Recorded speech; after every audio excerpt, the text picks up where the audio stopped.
Bienvenue à vous pour une nouvelle lecture au hasard d'un des passages du livre Sophrologie que j'ai écrit aux éditions Rustica. Alors, c'est parti. Allons à la rencontre d'un passage au hasard. Alors, on est page 68, Retour à soi, maison intérieure.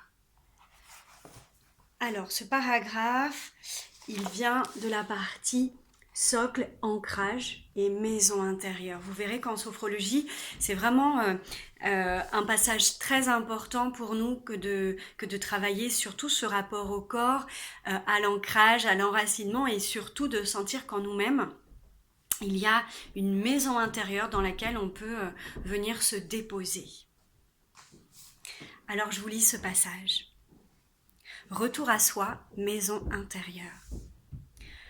En plus de cet ancrage, qui est donc dont je parle dans le livre, dans le passage d'avant, il est bon de sentir que nous pouvons revenir en nous-mêmes. Nous cherchons si souvent une terre d'asile chez l'autre qu'il est précieux de sentir que nous l'avons là, en nous. Ce socle, nous le sentons concrètement au travers de notre corps, au niveau du bas-ventre et du socle pelvien. En arts martiaux et en Qigong, on parle du hara ou du tantien, qui désigne ce même centre en nous-mêmes. Je vois ce centre comme étant notre maison intérieure. Imaginez par exemple une maison façonnée dans un tronc d'arbre, un peu comme la maison de Winnie l'ourson.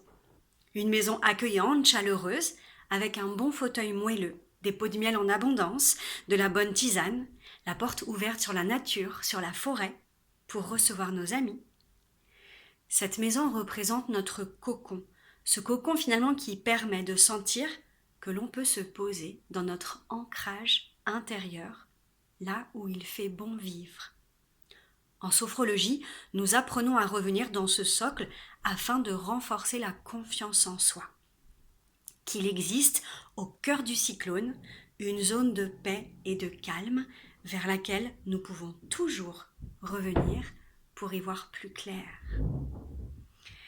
Et juste après ce passage, en pratique, du coup, je vous propose un petit exercice de sophrologie pour nous aider à explorer ce retour à soi dans notre maison intérieure.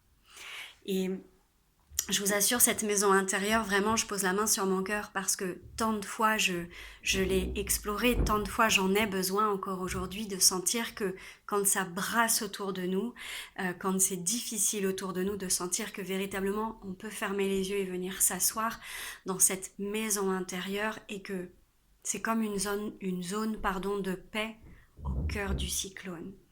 Donc si besoin d'aller plus loin, n'hésitez pas à explorer les outils de la sophrologie, n'hésitez pas à peut-être lire davantage ce livre ou à m'appeler si besoin d'échanger sur tout cela avec les outils bien sûr de la sophrologie. Très belle exploration et à bientôt avec plaisir.